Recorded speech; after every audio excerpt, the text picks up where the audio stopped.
Folks, some people out there absolutely love to celebrate Halloween. And like those bags of mixed candy that we all see at Walmart, the partiers come in all varieties.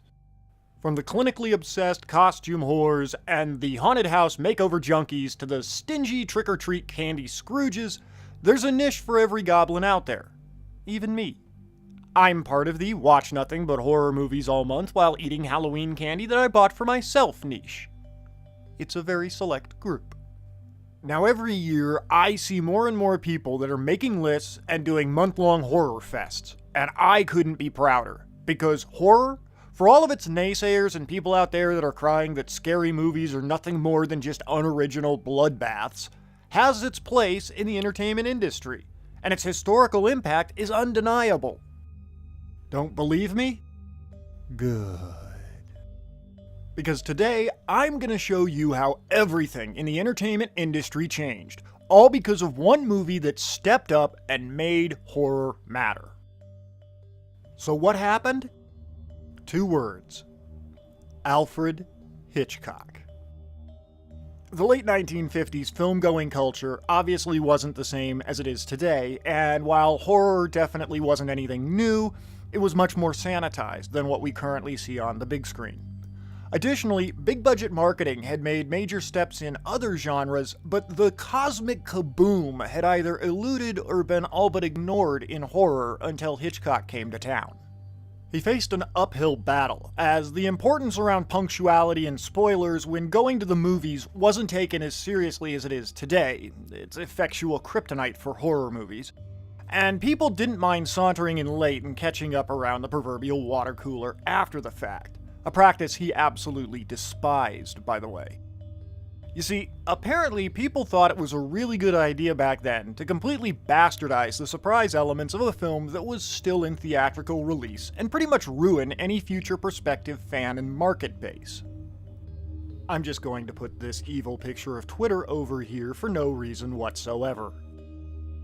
Then Psycho came along, in 1960.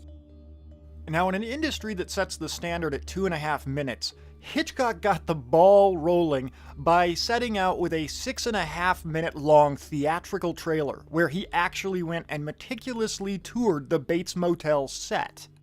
Then he literally had a cardboard cutout installed in the lobby of the theater that read the following. The manager of this theater has been instructed at the risk of his life not to admit to the theater any persons after the picture starts. Any spurious attempts to enter by side doors, fire escapes, or ventilating shafts will be met by force. The entire objective of this extraordinary policy, of course, is to help you enjoy Psycho more. Alfred Hitchcock.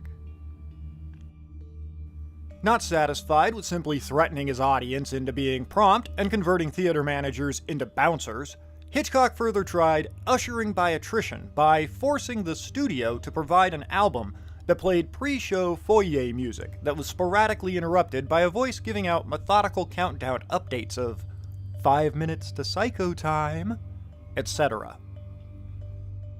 And all of that was just the warm-up before the movie even started. Because when the crowd sauntered in and the lights eventually dimmed, Hitchcock uncorked his bottle and let the lightning fly.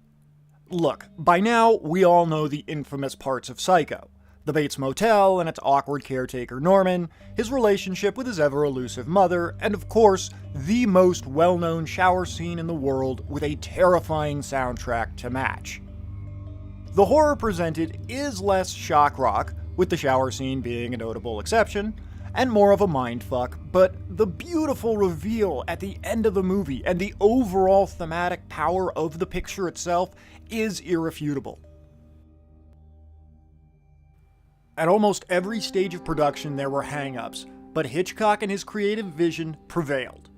Intentionally budgeted low, Hitchcock took 60% of the film's gross instead of his usual $250,000 salary, bought up thousands of copies of Bloch's novel after purchasing the rights to preserve the mystery, and even went so far that he locked down script access to the cast and crew.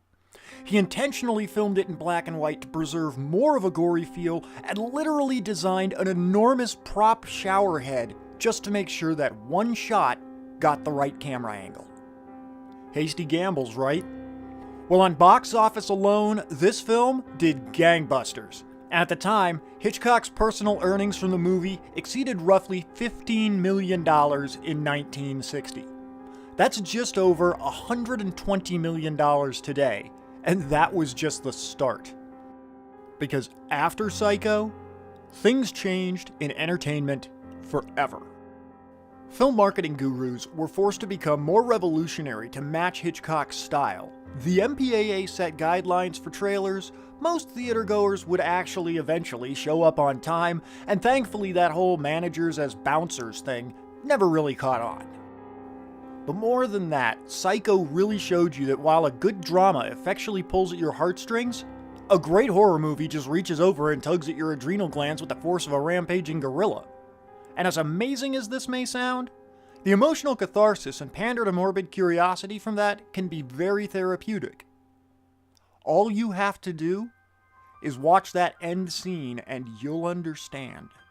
The first time those end credits rolled, there must have been an almost deafening silence over every other person in the theater, because at that point, it didn't matter what had happened to anyone before they walked in. Their day was never going to be the same. Their film-going experience was never going to be the same. Nothing was ever going to be the same. Hitchcock may have hated it, but there was no stopping that water cooler talk after Psycho. And not only did it pay off, it actually exploded throughout the industry even more. In both good and bad ways. All thanks to that one little film that Paramount originally thought was nothing but a waste of time and money. George Romero, Ruggero Deodato, John Carpenter, Wes Craven, James Wan, all of these great modern horror directors and writers know what Hitchcock capitalized on when he made Psycho. The key isn't the scary part. The key is to transform the experience for the audience. And if you look at the impact since, good and bad, it's obvious. If one genre has centered almost exclusively at making the theater-going experience completely immersive, it's horror.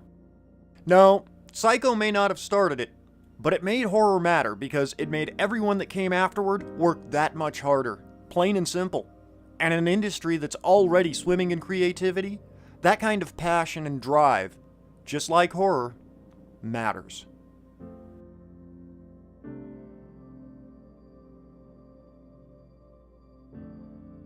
Happy Halloween, folks. I'm Hawkeye, and this has been a special Icons and Innovators tidbit, and I really hope that you've enjoyed it. If you're new, subscribing and clicking that notification bell helps out and keeps you in the know. And if you've enjoyed the video, maybe check me out on Facebook, Twitter, and Patreon. And I'll see you next time, right here at Creatively Gonzo.